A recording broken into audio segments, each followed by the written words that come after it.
She moved through the dining room like a whisper, a necessary but unnoticed part of the scenery. The air in the daily grind was always thick, a heavy mix of brewing coffee, sizzling garlic, and the low hum of 100 different conversations. It was a noise she had learned to tune out, like the constant ache in her lower back or the faint smell of bleach that clung to the apron she tied around her waist each afternoon. Her name was Clara, but in this world she was rarely called by it. She was Miss, or excuse me, or most often, just a pair of hands that refilled a water glass or cleared a plate.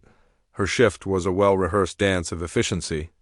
She could carry 4 full dinner plates on one arm, balanced with a practiced ease that made it look easy, though the muscles in her shoulder screamed in protest by the end of the night. She knew the regulars not by their faces, but by their orders. The man in the corner booth with the expensive watch always got a black coffee, no sugar, and would read the same financial newspaper for 2 hours. The young couple by the window always shared a single dessert, feeding each other small spoonfuls while their own meals grew cold. They never saw her watching, never saw the faint, sad smile that touched her lips before she could replace it with her neutral, polite mask. To them, she was a function, a cog in the machine of their evening out.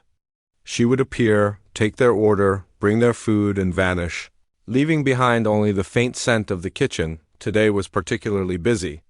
A lunch rush had bled into the pre-dinner crowd, and the tables were turning over so fast she barely had time to wipe them down before new customers sat down. She navigated the tight spaces between tables, her body twisting and turning with an unconscious grace. "Another round of drinks for table 7, a voice barked from the kitchen pass, and she nodded, even though the cook couldn't see her. She was already moving, her mind a checklist of tasks. Drop off the check for table 4. Take the order for the new arrivals at table 9. Refill the sodas for the family with the loud children. As she approached the family, the father was in the middle of an animated story, his hands flying through the air. He didn't break his sentence, didn't even look at her, just held up 3 fingers and pointed at his empty glass. His wife did the same with her wine. The children, busy with their tablets, didn't acknowledge her at all. Clara felt that familiar, hollow feeling in her chest, the feeling of being a piece of furniture. She quietly took their glasses and returned with the refills, placing them on the table without a word. The father absently handed her his credit card without breaking eye contact with his wife. She was a ghost, and this was her haunting. It was during a rare, quiet moment, while she was polishing silverware at a small station near the back, that her eyes drifted to the corner of the room. Tucked away, almost hidden behind a large potted ficus tree, was an old upright piano. It was a beautiful, dark wood instrument, but it looked tired and lonely. A fine layer of dust coated its lid, and the brass pedals had a dull, greenish patina. It was purely for decoration, a prop to add a touch of class to the otherwise chaotic bistro. The management had put it there when they first opened, with grand ideas of having live music. But the idea had fizzled out, and now it just sat there? Gathering dust and forgotten dreams, Clara felt a pull towards it, a familiar ache that she usually kept buried deep down. She finished wiping the last fork and placed it in the holder, then slowly walked over, as if drawn by an invisible string.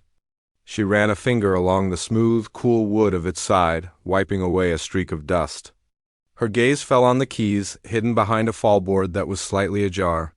She could just see the edge of the ivory, yellowed with age. For a fleeting second, she was a little girl again, standing on a stool to reach the keys of her grandmother's piano, her small fingers fumbling to find the right notes. She remembered the feeling of the music vibrating through the stool, up her legs, and into her whole body. It was a feeling of power, of creation, of being completely and utterly alive.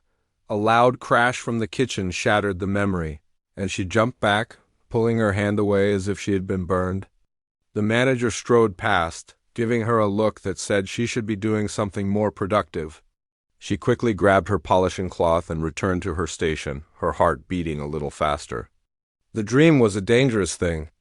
It was a sharp, beautiful piece of glass lodged in her heart, and every time she let herself think about it, it would twist, causing a pain that was almost unbearable. She had been good once. Really good. She had spent hours practicing, her fingers flying across the keys, lost in the world of Chopin and Debussy. Her teachers had said she had a gift, a rare touch that could make the piano weep or sing. She had dreamed of concert halls, of velvet seats and thundering applause. But dreams like that were fragile. A single bad audition, a critic's cruel words scrawled on a piece of paper, technically proficient, but emotionally empty, had shattered it all. The words had echoed in her head, louder than any applause until she started to believe them. The joy had curdled into anxiety, and the music had become a source of dread instead of comfort. So she had stopped. She sold the small electric keyboard she had saved up for, packed her sheet music away in a box, and tried to forget. She took this job, a job where no one expected anything from her, where she could be invisible. It was safer that way. It was quieter. The end of her shift couldn't come soon enough. Her feet throbbed, and her smile felt like it was permanently glued to her face. She clocked out, changed into her worn-out jeans and a simple sweater, and stepped out into the cool night air. The city was alive with lights and sounds, but she felt separate from it all, like she was watching a movie through a window. She walked the 10 blocks to her small apartment, her hands shoved deep in her pockets. Her apartment was as quiet and lonely as the piano in the bistro. In the corner of her living room, under a draped cloth, was another ghost. Her own piano, an old upright she had found for a bargain, sat silent. She hadn't lifted the cloth in years. She couldn't bear to look at it, a constant reminder of the girl she used to be, the dream she had let die. She unlocked her door, stepped inside, and closed out the world, another day of being invisible finally over. But as she leaned against the door, the image of the dusty piano in the corner of the restaurant burned in her mind, a silent, waiting question. The days bled into one another, a monotonous cycle of polished silverware and the clatter of plates. Each shift was a performance of invisibility, and Clara was a master of the craft. She learned the art of being in plain sight without being seen, of moving through the crowded space with a tray held high, her face a neutral canvas that reflected none of her own thoughts. She was a vessel for other people's evenings, a ghost in their machine. The hollow feeling in her chest had become a familiar companion, a dull ache that was a part of her as much as the worn-out shoes on her feet. Then came a Tuesday that felt different. The sky outside was a solid, brooding gray, and a persistent rain had been falling since the early morning, drumming a steady, melancholic rhythm on the bistro's large front window. The weather seemed to seep into the mood of the city, and by evening, the daily grind was unusually quiet. The usual frantic energy was replaced by a calmer, more subdued atmosphere. The patrons who had braved the storm were in no hurry. They sipped their wine slowly, their conversations lower, their movements more deliberate. The air, usually thick with haste, was now filled with the gentle hiss of the espresso machine and the soft patter of rain against the glass dot. It was during this lull that the little bell above the door chimed, a gentle sound that seemed to echo in the quiet room. An elderly man stepped inside, shaking the water from a simple but elegant-looking coat. He had a kind face, framed by a fringe of white hair, and his eyes, a soft, clear blue, scanned the room not with the impatience of a hungry customer, but with the quiet curiosity of an observer. He didn't pull out a phone or a newspaper. He simply took in his surroundings. Clara watched him from her station by the kitchen. He chose a small table, the one right next to the dusty, forgotten piano. This was unusual. Most people avoided that corner, seeing the piano as just a bulky piece of furniture that took up space. He, however, seemed to seek it out. He placed his coat on the back of the chair and sat down, his hands resting calmly on the table. He didn't look at a menu. He just sat, looking at the piano with a thoughtful expression. Clara took a deep breath, grabbed a menu and a glass of water, and headed over to his table. As she approached, he looked up and his eyes met hers. It wasn't a fleeting glance like she was used to. It was a direct, steady look that made her feel suddenly exposed, as if he could see right through the waitress uniform and the polite smile to the person hiding underneath. She felt a flutter of nervousness in her stomach. "Good evening," she said, her voice a little softer than usual. "Can I get you started with something to drink?" The man smiled, a gentle crinkling at the corners of his eyes. "Just a tea, please," he said, his voice as calm and kind as his eyes. "And tell me," he added, his gaze shifting back to the piano, "does anyone ever play that beautiful instrument?" Clara was taken aback by the question. In all her time working there, no one had ever asked about the piano. It was just there, a piece of the decor. "Oh," she stammered, feeling a blush creep up her neck. "No, it's mostly for show. I don't think it's even been tuned in years." The man's smile turned a little sad. "What a shame," he said softly, more to himself than to her, "for a voice to go unheard." Clara didn't know what to say to that, so she just nodded and hurried back to the kitchen to place his order. When she returned with a pot of hot water and a teacup, he was still looking at the piano, his expression distant. She placed the items on his table, her hands trembling slightly. She felt an odd urge to say something more, to tell him that she used to play, that the sight of the silent piano caused a strange ache in her heart every single day. But the words were stuck in her throat, trapped by years of silence. He sipped his tea slowly, and for a while, the only sounds were the rain and the quiet murmur of the other diners. Clara found herself watching him, a strange sense of anticipation building in her chest. She felt like something was about to happen, a shift in the carefully constructed reality of her daily life. After he finished his tea, he placed a few bills on the table to cover the check. Then, instead of putting on his coat and leaving, he stood up and, with a deliberateness that held the room's attention, walked over to the piano. The manager, who was polishing glasses at the bar, started to say something, probably to tell him that it wasn't for customers. But then he stopped. There was something about the man's serene and purposeful demeanor that commanded respect, that silenced objections before they could be spoken. Clara held her breath. The entire bistro seemed to be holding its breath with her.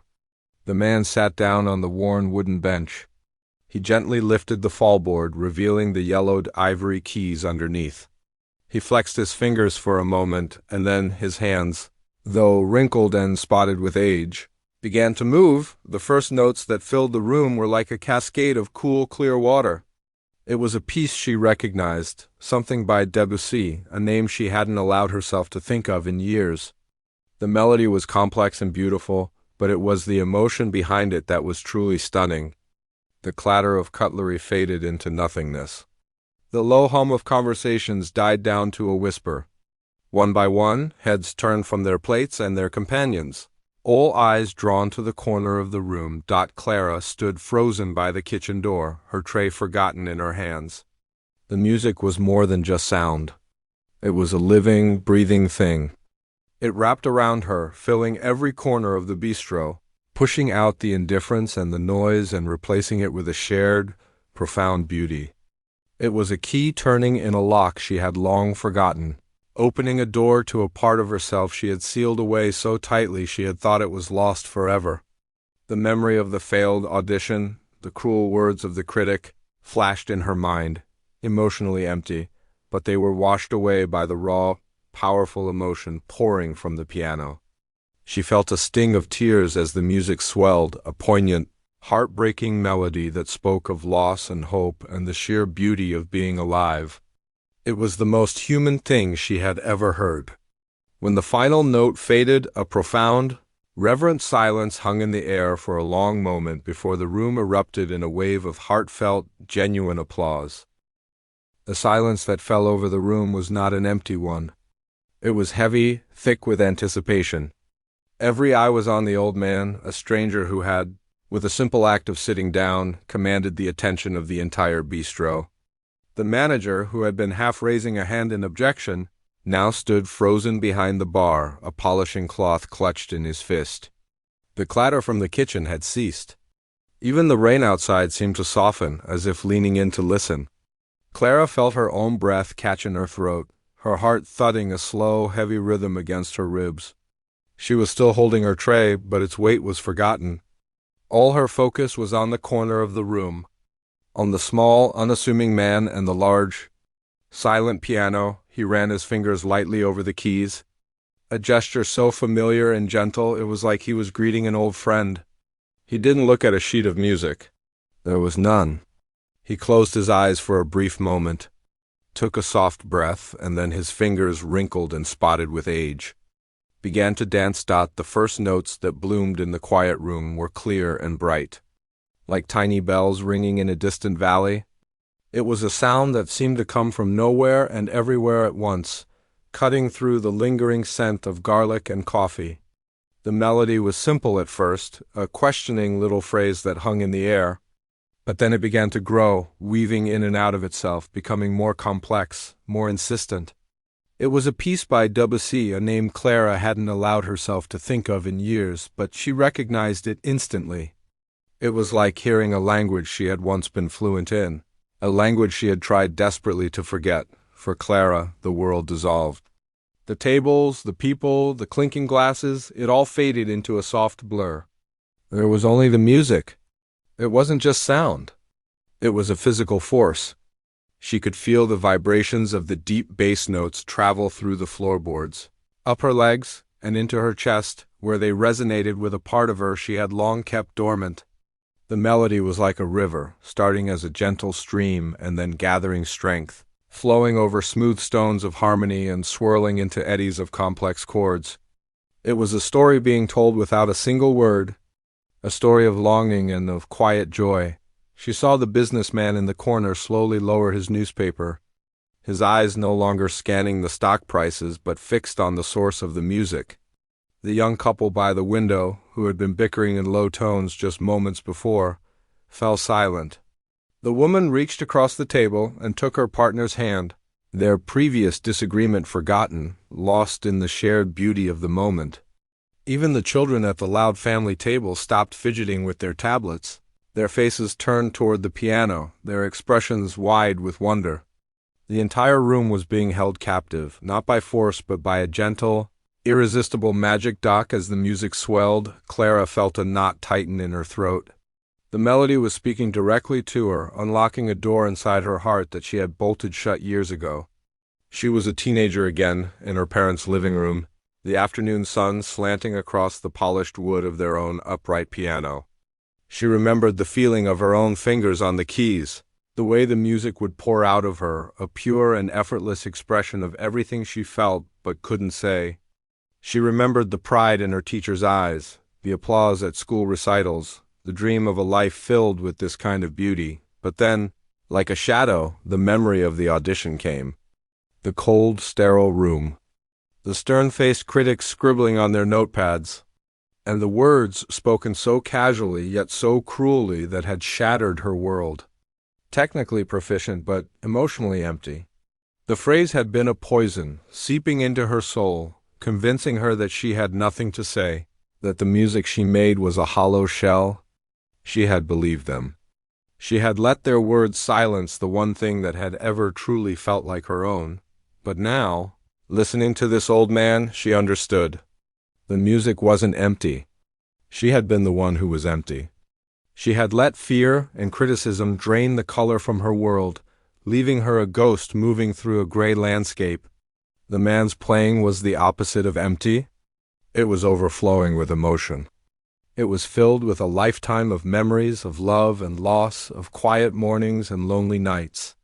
Every note was saturated with feeling. It was the most honest, most human thing she had ever heard. A single, hot tear escaped from the corner of her eye and traced a path down her cheek. She quickly wiped it away with the back of her hand, hoping no one had seen. She felt exposed, as if the music was stripping away all her defenses, leaving her raw and vulnerable. The piece reached its crescendo, a wave of sound so powerful and so full of aching beauty that it took her breath away. It was a storm of emotion, and she was caught in the middle of it, unable and unwilling to find shelter. She leaned against the wall for support, her knuckles white as she gripped the edge of her tray, and then, as gently as it had begun, the music started to recede. The storm passed, and the melody softened, becoming once again a simple, questioning phrase. The final notes were delicate and sparse, like raindrops on a window pane, each one hanging in the air for a perfect moment before fading into silence. The silence that followed was profound. It was a sacred space, a shared reverence for what they had all just experienced. No one moved. No one spoke. It was as if they were all afraid to break the spell, to return to the ordinary world of clattering plates and hurried conversations. The old man kept his hands on the keys for a long moment, his head still bowed. Then he looked up, his eyes scanning the room with a quiet, almost surprised expression, as if he had just woken from a dream. It was the chef, a big burly man with a stained apron, who started the applause. He leaned out of the kitchen pass and began to clap, slowly at first, then with more confidence. One by one, others joined in. Soon, the entire bistro was filled with the sound of heartfelt, thundering applause. It wasn't the polite, obligatory clapping after a background performance. It was a roar of gratitude, a release of the collective emotion that had built up in the room. People were standing, their faces flushed and alive. The old man looked genuinely taken aback. He gave a small, humble nod and a gentle, almost shy smile, before carefully lowering the fallboard over the keys. Sealing the magic away once more, Clara watched as he stood, put on his coat, and quietly walked out of the bistro, disappearing into the rainy night without another word. The applause continued for a moment after he was gone, a final tribute to the stranger who had changed everything. The spell was broken, but the air in the room still felt different, charged with a new energy. People were talking to each other, not about their own lives, but about the music, about the feeling that had filled the room. Clara finally put her tray down on a nearby table, her hands trembling slightly. The numbness she had carried for so long was gone, replaced by a raw, painful but exhilarating ache. The silence was broken, not just in the room, but inside her as well. And she knew, with a certainty that terrified and thrilled her, that nothing would ever be the same again. The spell lingered long after the old man had disappeared into the rainy night. It was a tangible thing, a warmth that seemed to push back the usual chill of the bistro. The air, which was normally thick with the clatter of busy lives and the scent of fried food, now felt charged, alive with a shared, unspoken experience. People didn't immediately go back to their phones or their newspapers. Instead, they looked at each other, offering small, knowing smiles, as if they had all just returned from a journey together. The noise that gradually returned to the room was different.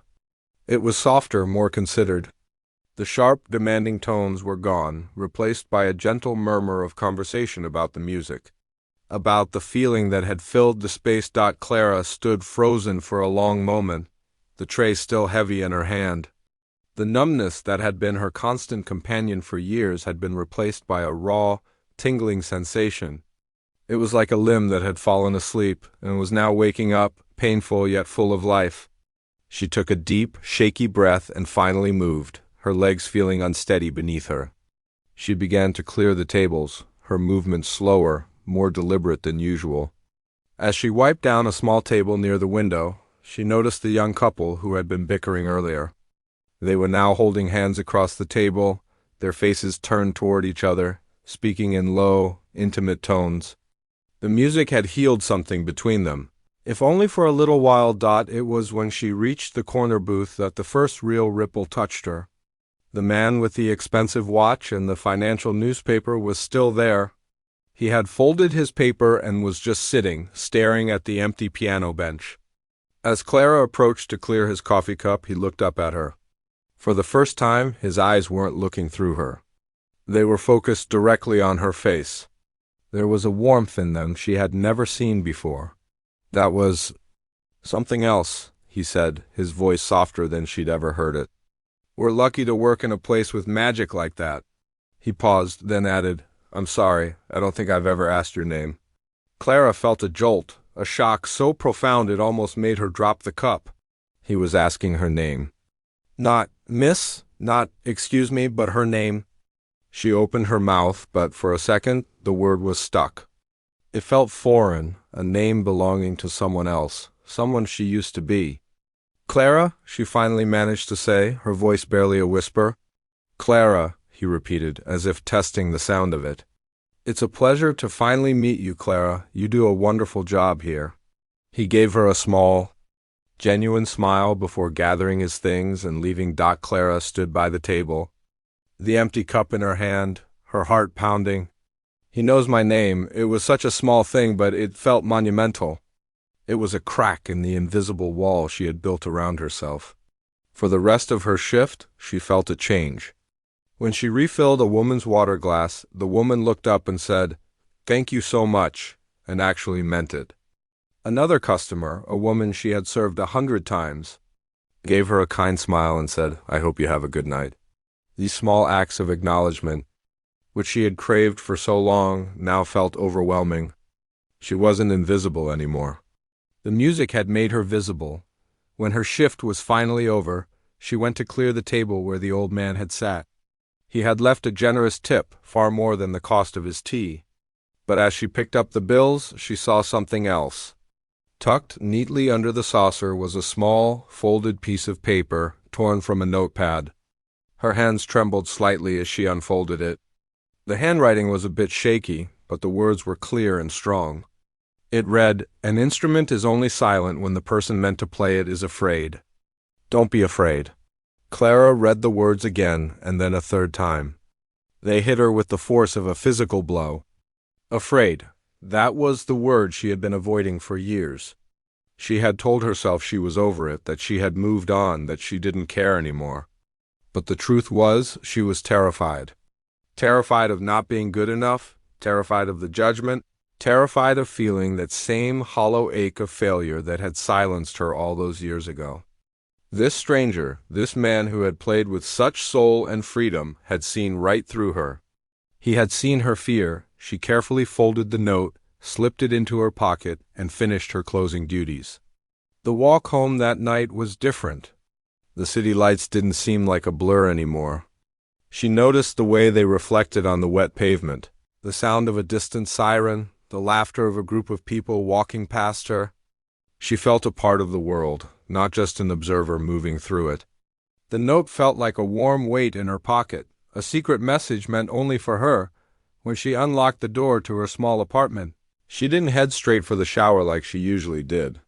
She stood in the middle of her living room, her eyes fixed on the corner. There, under a large white draped cloth, was her own ghost. The piano she hadn't touched in years. She had always told herself she kept it because it was too heavy to move, but the truth was she couldn't bear to get rid of it. It was a monument to the person she used to be, a constant, silent reminder of her failure, but tonight, looking at it, she didn't feel regret. She felt a pull, a sense of anticipation. She walked over and, with a deep breath, grabbed the edge of the cloth. She pulled it off in one smooth motion, sending a cloud of dust dancing in the dim light.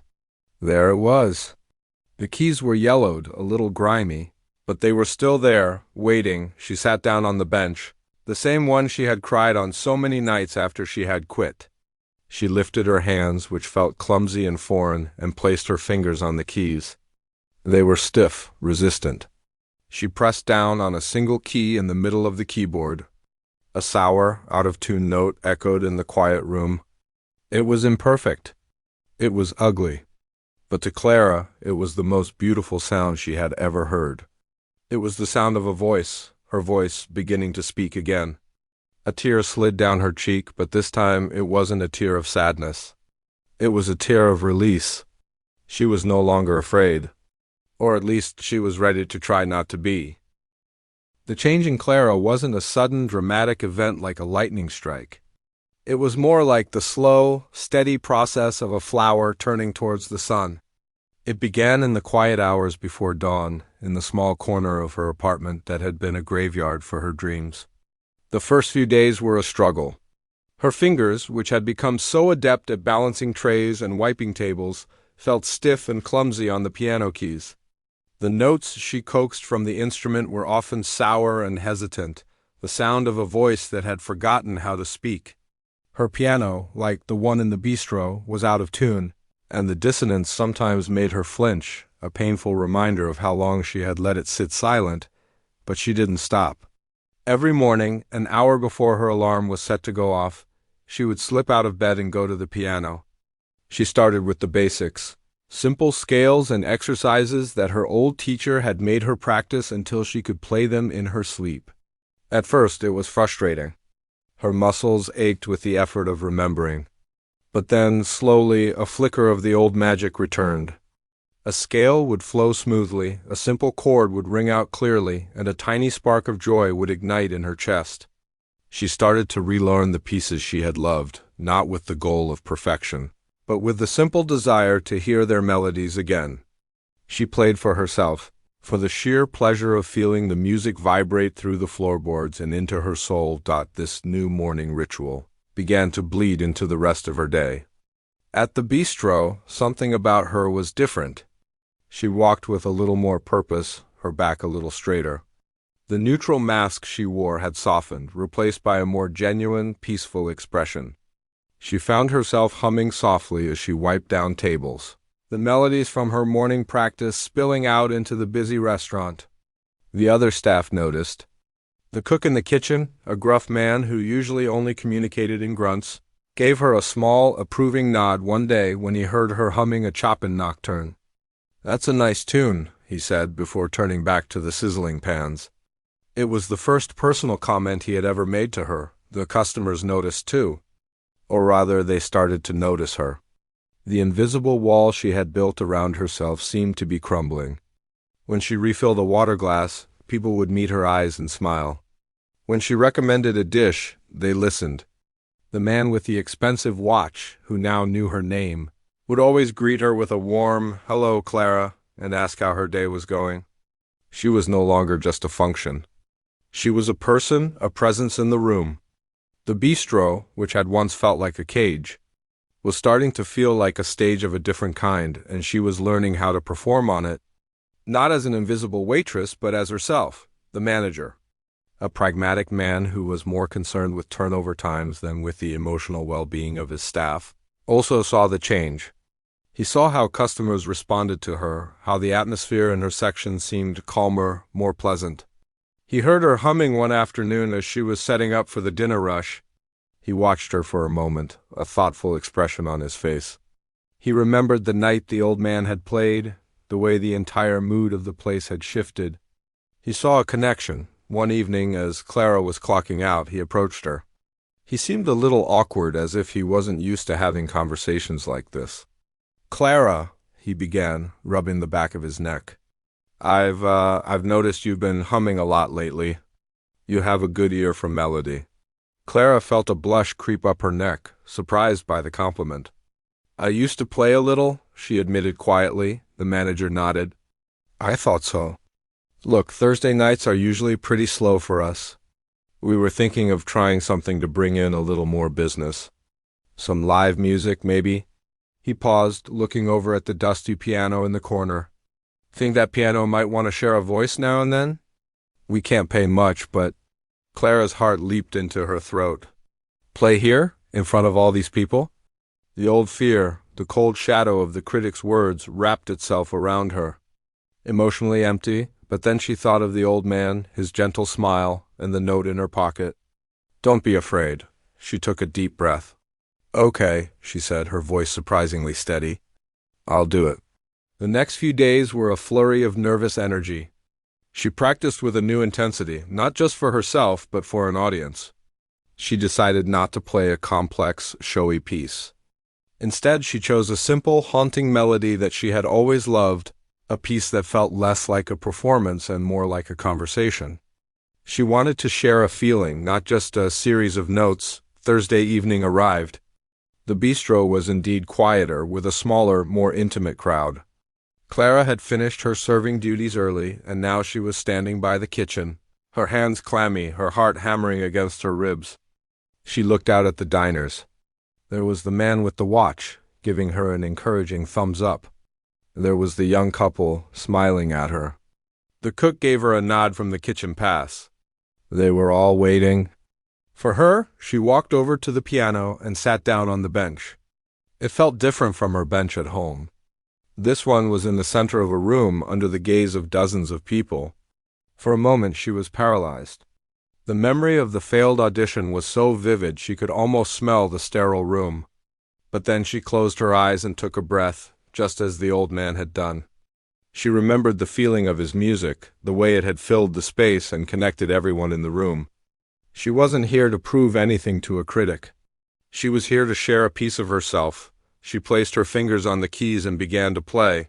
The first notes were a little shaky, but as she settled into the melody, her confidence grew. The music flowed out of her, not perfectly, but with a raw, honest emotion that she had kept locked away for years. It was a story of loneliness and hope, of silence and finding a voice. She poured all of her recent experiences into it, the feeling of being invisible, the magic of the old man's performance, the joy of rediscovering her passion. She wasn't just playing the notes. She was living them. When she looked up, she saw the same hush fall over the room that she had witnessed on that rainy night. People had put down their forks. They were leaning forward, their faces soft and receptive. They weren't just listening to a piano. They were listening to her. They were seeing the waitress, the ghost, the woman who had been serving them for years, and they were finally hearing her song "Da" as she played the final, fading chord. A profound silence filled the room. And then, just like before, the applause began. It started with a few people, then grew until the whole room was clapping. It wasn't just polite applause. It was warm, genuine, and full of appreciation.